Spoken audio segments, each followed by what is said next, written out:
بسم اللہ الرحمن الرحیم، السلام علیکم۔ آپ دیکھ رہے ہیں public coverage with Arif. Channel پر نئے تو پلیز سبسکرائب کرنا مت بھولیے گا جی۔ آج بات کرتے ہیں کہ مزاحمت کے بعد مفاہمت ہوتی ہے، اس کے اوپر بات کرتے ہیں۔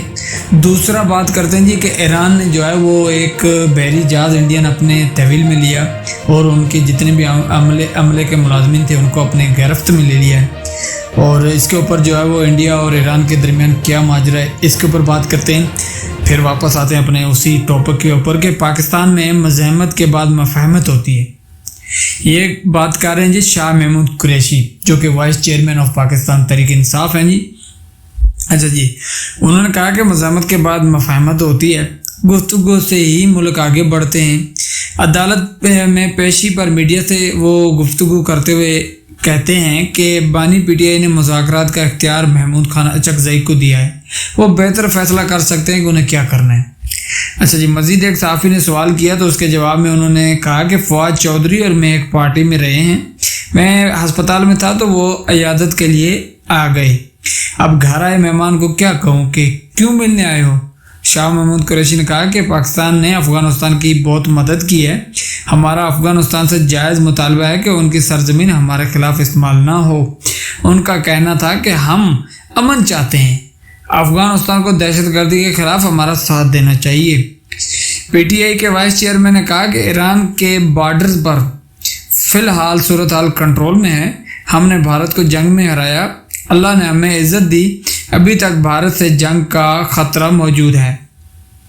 تو یہ جی شاہ محمود قریشی کی جو ہے وہ تھوڑی سی میڈیا سے گفتگو، ویسے کرنے نہیں دیتے اتنی، لیکن انہوں نے کر لی جی۔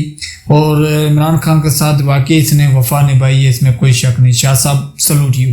میں ویسے ایک نیوٹرل رائے دے رہا ہوں، ٹھیک ہے، جس طرح شہباز شریف نے نواز شریف کے ساتھ وفا نبھائی تھی نا، وہ سگا بھائی تھا، اسی طرح جو ہے وہ شاہ محمود قریشی جو ہے وہ عمران خان کے ساتھ وفا نبھا رہے ہیں۔ اللہ تعالیٰ انہیں سلامت رکھے جی، اللہ تعالیٰ پاکستان کے اوپر رحم کرے۔ ان کی گفتگو سے میں تو متفق ہوں کہ گھر آئے مہمان کو جو ہے وہ آیا تو کیا لینے آیا ہے تو ان سے، یعنی عیادت کرنے کے لیے آیا تو اسے ملنا چاہیے۔ یہ ایک بہت بڑے ظرف کا جو ہے وہ ایک نشانی ہوتی ہے۔ دوسرا، انہوں نے افغانستان اور جو ہے وہ انڈیا کی جنگ کے بارے میں بات کی تو انہوں نے افغانستان کو درخواست کی، انہیں بتایا کہ ہم نے آپ کی بہت خدمت کی، مہمان نوازی کی، ہم نے آپ کے 30 لاکھ سے زیادہ مہاجرین کو جو ہے وہ افغانیوں کو پاکستان میں پناہ دی، ان کی خوراک کا، ان کا بندوبست کیا، رہنے سہنے کا، ان کی سیکیورٹی کا، ٹھیک ہے۔ تو کچھ خود بھی خیال رکھیں، کچھ پاکستان کا احساس کریں، کیونکہ بیسیکلی جو ہے وہ ڈائریکٹلی انڈیا تو ہمارے اوپر وار نہیں کر سکتا نا، تو وہ افغانستان کی سرزمین استعمال کرتا ہے اور وہاں سے پاکستان کے اوپر اٹیک کرتا ہے۔ تو اس کے اوپر شاہ محمود قریشی نے کہا ہے کہ انہیں ہمارا ساتھ دینا چاہیے، ان کا کلا کامہ کرنا چاہیے ان دہشت گردوں کا۔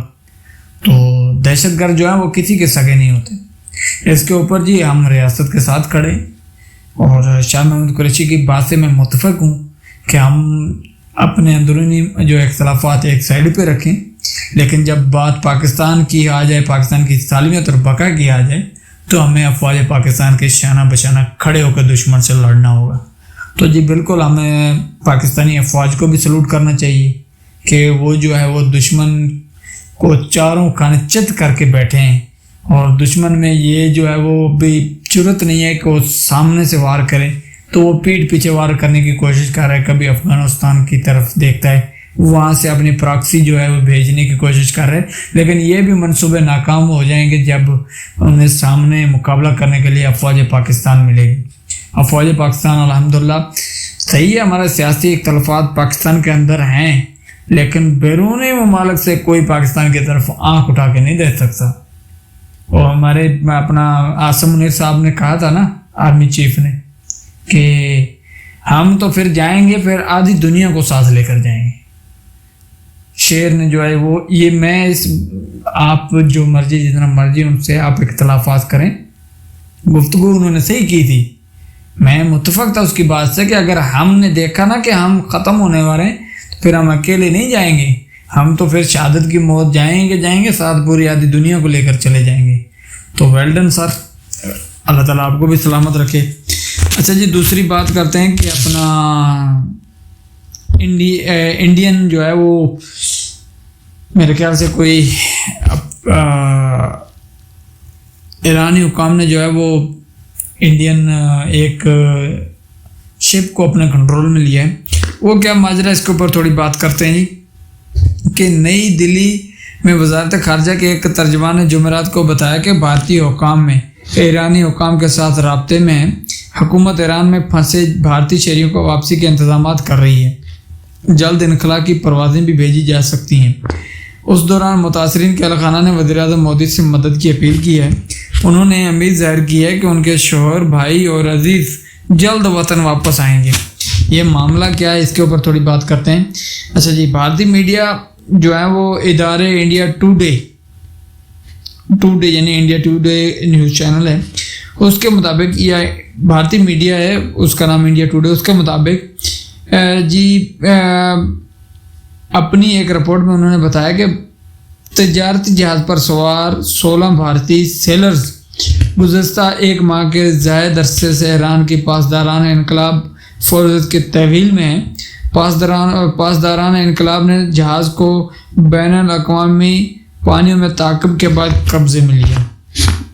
اچھا جی، اس کے بعد جی اس کے اوپر جو کارروائی کی دوران جہاز کو کچھ نقصان پہنچا. عملے کے کئی افراد زخمی بھی ہوئے. رپورٹ کے مطابق گزشتہ سال 8 دسمبر کو کپتان ونود پرمارک کو اپنے جو ہے وہ بھائی کی پریشان کن کال موصول ہوئی، جو متحدہ عرب امارات کے قریب ٹینکر ویلینٹ روار کے کمان سنبھالے ہوئے تھے. گھبرائے ہوئے کپتان وجے کمار نے بتایا کہ ان کا جہاز، جس میں 18 افراد سوار تھے، بین الاقوامی پانیوں میں ایرانی پاسداران انقلاب کے تعاقب میں ہے. اس کے بعد لائن منتقل ہو گئی. متاثرین نے مدد کے لیے عدالت کا دروازہ کھٹکھٹایا. جہاز کے جو ہے عملے کے رشتہ داروں کا کہنا ہے کہ 1.5 ماہ گزرنے کے باوجود وہ لوگ اپنے اہل خانہ اور بیرونی دنیا سے کٹے ہوئے ہیں، جبکہ ایران میں حالیہ خون ریزی بدامنی نے صورتحال کو مزید کشیدہ کر دیا ہے. متاثرین کے اہل خانہ کا کہنا ہے کہ ان کے لیے ہرگز جو ہے وہ ہر گزرتا دن اذیت ناک انتظار میں بدل رہا ہے. کئی ہفتے گزر چکے ہیں مگر حکومت یا ایران میں بھارتی سفارت خانہ کی جانب سے خاطر خواہ مدد نہیں ملی. ایران میں جاری مظاہروں کے دوران انٹرنیٹ بندش نے معاملات کو مزید پیچیدہ کر دیا ہے. کسی اور راستے کے نہ ہونے پر اہل خانہ نے دہلی ہائی کورٹ سے رجوع کر لیا. اچھا، وہ ریٹ پٹیشن دائر کی ہے جس پر عدالت نے مرکز کو جو ہے اسٹیٹس رپورٹ داخل کرنے کی ہدایت دی. متاثرین کے اہل خانہ نے وزیر اعظم نریندر مودی سے بھی فوری مداخلت کی اپیل کی ہے. اچھا جی، ایران نے عملے کو طویل میں کیوں لیا؟ اصل بات ہے یہ، اصل کہانی یہ سننے والی. پہلے تو جو کوئی تھا وہ انڈیا کی طرف سے تھا نا. اب اصل کہانی یہ ہے کہ ایران کا الزام ہے کہ یہ جہاز 6 ملین لیٹر ڈیزل اسمگلر کر رہا تھا. تاہم جہاز کے کپتان پرمارک کے مطابق ٹینکر میں صرف کم سلفر فیول آئر تھا اور اس کی لیبارٹری رپورٹ ان کے پاس موجود تھی. عملے کے اہل خانہ نے بتایا کہ ایرانی حکام کی جانب سے اب تک نہ تو باضابطہ حراستی احکامات جاری کیے ہیں اور نہ ہی جہاز جو ہے وہ ضبط کرنے کی کوئی وجہ بتائی گئی ہے. عملے میں جو ہے وہ 16 بھارتیوں کے علاوہ ایک سری لنکن اور ایک بنگلہ دیشی بھی شامل ہے. دلچسپ بات یہ ہے کہ بھارت اور ایران دونوں میری جو ہے وہ ٹائم لیبر کنونشن 2006 کے دستخط جو ہے وہ کنندہ ہیں، جو سمندری ملازمین کے حقوق کا تحفظ کرتا ہے. اچھا جی، دریں اثنا جمعرات کو بھارتی وزارت خارجہ نے کہا کہ وہ صورتحال سے آگاہ ہے، سیلرز کی رہائی کے لیے کوشش جاری ہے. تو یہ جی صورتحال، اللہ تعالیٰ جو ہے وہ سب کے لیے آسانیاں کرے، یہی دعا کر سکتے ہیں. تو یہ کوئی اتنی بڑی پرابلم نہیں ہے، اگر ان میں کوئی غلطی نہیں ہے تو یہ چھوٹ جائیں گے، کوئی اتنی بڑی بات نہیں ہے. بڑی بات شاہ محمود قریشی والے اس بیان کے اوپر ہے کہ دشمن کو یہ جرت نہیں ہوگی کہ پاکستان کی طرف میلی آنکھ سے دیکھ سکے. پاکستان کی سالمیت اور بقا محفوظ ہاتھوں میں. پاکستان زندہ باد، پاک فوج پائندہ باد. اللہ حافظ.